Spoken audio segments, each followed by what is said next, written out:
ওং নমঃ শিবায়। জয় শিবশম্ভু। আগামী 26শে ফেব্রুয়ারি বুধবার মহাশিবরাত্রি।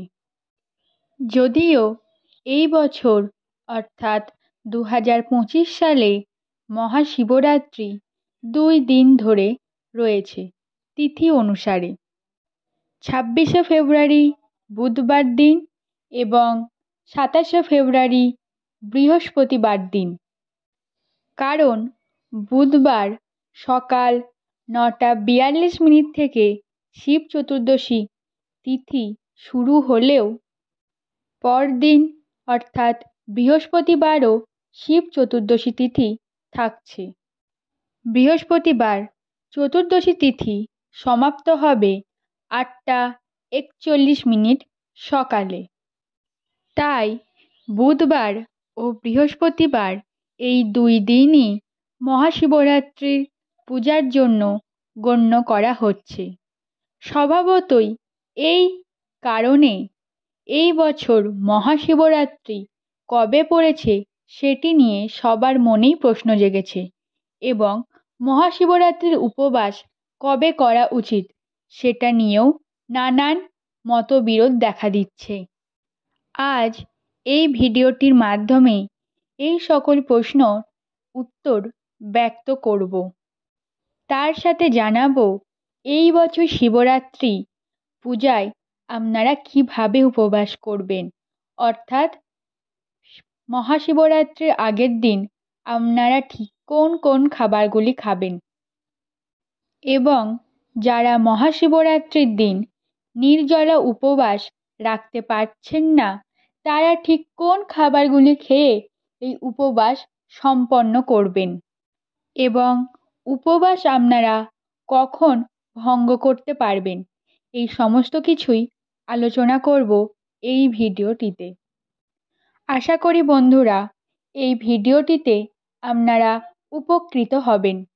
নমস্কার বন্ধুরা, উপাসনা ইউটিউব চ্যানেলে আপনাদের স্বাগত। আশা করি পরমেশ্বরের কৃপায় আপনারা সকলে খুব ভালো আছেন, সুস্থ আছেন। ভারতের দর্শনশাস্ত্র, জ্যোতিষশাস্ত্র ও সমস্ত দেবদেবীর পূজা অর্চনা ও বিধিনিষেধ নিয়ে আলোচনাই করাই হলো এই চ্যানেলের মূল বিষয়।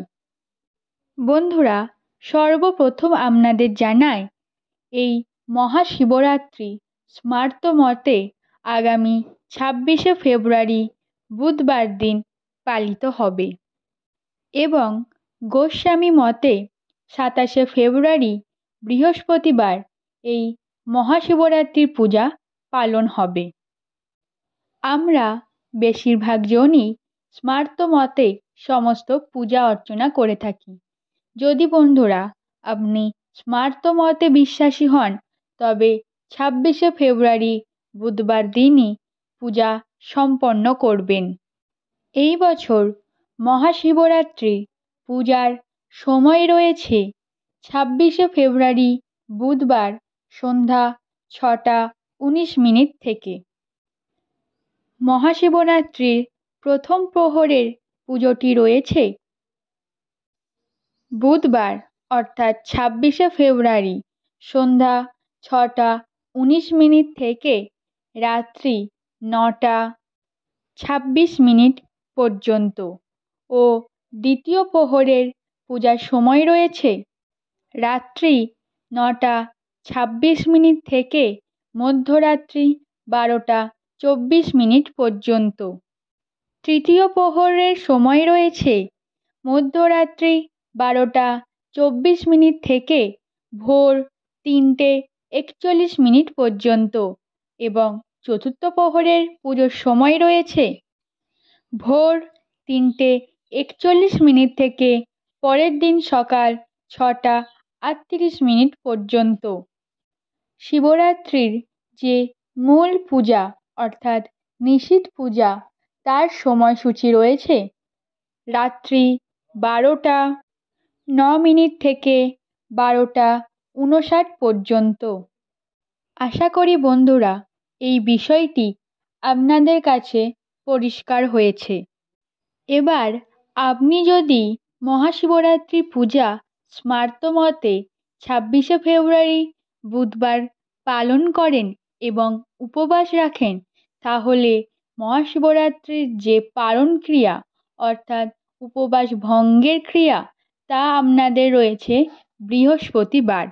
বৃহস্পতিবার সকাল 8:31 পর এবং সকাল 9:56 পূর্বে। এই যে মধ্যবর্তী সময়টি, এই সময়ের মধ্যেই আপনাদের পারণ ক্রিয়া অর্থাৎ উপবাস ভঙ্গের ক্রিয়াটি সম্পন্ন করতে হবে। কিন্তু যারা দীর্ঘ সময় ধরে নির্জলা উপোস সম্পন্ন করতে পারবেন না, তারা শিবরাত্রির প্রথম প্রহরের পূজার পরই মহাদেবের প্রসাদ খেতে পারেন, তারপর উপবাস ভঙ্গ করতে পারেন।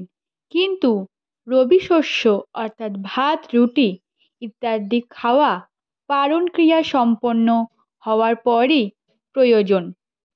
এবার বন্ধুরা, আপনাদের কাছে ব্যক্ত করব যে শিবরাত্রির ব্রতের সময় আপনারা যদি নির্জলা উপবাস না রাখতে পারেন, তাহলে ঠিক কোন কোন খাদ্যগুলি আপনারা গ্রহণ করতে পারবেন এবং আগের দিন অর্থাৎ ত্রয়োদশীর দিন ঠিক কোন কোন খাদ্যগুলি গ্রহণ করে উপবাস রাখতে হয়। শিবরাত্রি ব্রতের আগের দিন অর্থাৎ ত্রয়োদশীর দিন আপনাদেরকে সংযম পালন করতে হয় এবং আপনার শেষ আহারটি অর্থাৎ রাতের খাবারটি অবশ্যই নিরামিষ হতে হবে এবং তাতে কোনো রকম অধিক তেল মশলা জাতীয় খাদ্য হওয়া যাবে না। এটিকে মূলত সাত্ত্বিক খাদ্য হওয়া প্রয়োজন। যদি আপনি নির্জলা উপবাস করতে চান, তাহলে শিবরাত্রির দিন ব্রহ্ম মুহূর্তে ঘুম থেকে উঠে স্নান পর্ব সেরে পরিষ্কার শুদ্ধ বস্ত্র পরে হাতে জল ও কিছু অক্ষত আতপ চাল নিয়ে বাবা মহাদেবের উদ্দেশ্যে সংকল্প করুন যে আজ মহাশিবরাত্রির দিন আপনি সম্পূর্ণ নির্জলা উপবাস করে বাবার পূজা সম্পন্ন করবেন।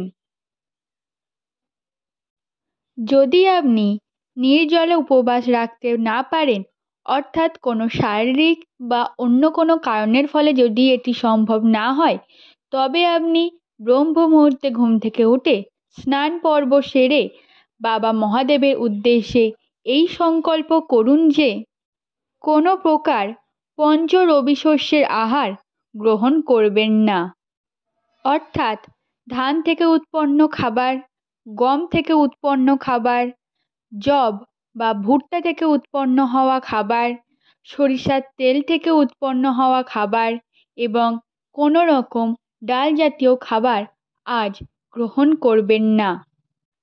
তবে আপনি ফলাহার করতে পারেন এবং ডাবের জল খেয়েও উপবাস রাখতে পারেন। এছাড়াও আপনি মিষ্টি বা সন্দেশ জাতীয় খাদ্যও গ্রহণ করতে পারেন। অনেকেই প্রশ্ন করেন যে শিবরাত্রির দিন চা বা কফি এই জাতীয় খাদ্য খাওয়া যাবে কি না। যদি আপনি নির্জলা উপবাস না করেন, তাহলে আপনি এই জাতীয় খাদ্য গ্রহণ করতে পারেন এবং আপনি যদি তেলের মধ্যে অর্থাৎ সাদা তেলের মধ্যে সবজি নেড়েও গ্রহণ করতে পারেন, কিন্তু কোনো রকম তেল মশলা জাতীয় বা এই পঞ্চ রবি শস্যের মধ্যে কোনো আহার গ্রহণ করতে পারবেন না এবং লবণ ব্যবহার করবেন না। সন্ধর্ব লবণ বা শিলা লবণ ব্যবহার করবেন। আপনি সাবুর নানা রকম পদ গ্রহণ করতে পারেন, অর্থাৎ সাবুদানা, সাবুর পায়েস, সাবুর খিচুড়ি বা শ্যামা চাল গ্রহণ করতে পারেন। বন্ধুরা, সমস্ত ব্রতের মধ্যে এই মহাশিবরাত্রির ব্রত হল সব থেকে উন্নত। তাই এই ব্রত পালন করলে সনাতন ধর্মে লেখা আছে মোক্ষ লাভ করা যায় এবং অর্থকষ্ট দূরে যায়।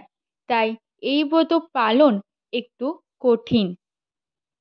তাই এই ব্রত পালনের জন্য সংযম পালন করতে হয়। আর সংযম আমাদের তখনই হবে যখন আমরা শিবরাত্রি পালনের পূর্বে সংকল্প গ্রহণ করব। এবং বন্ধুরা, আপনি যদি শিবরাত্রি পালন নাও করে থাকেন, তবুও এই দিন কোনো রকম আমিষ খাদ্য বা নেশা জাতীয় খাদ্য গ্রহণ করবেন না। সবজি হিসাবে আপনি আলু, রাঙা আলু, চাল কুমড়ো, লাউ এইগুলি গ্রহণ করতে পারেন।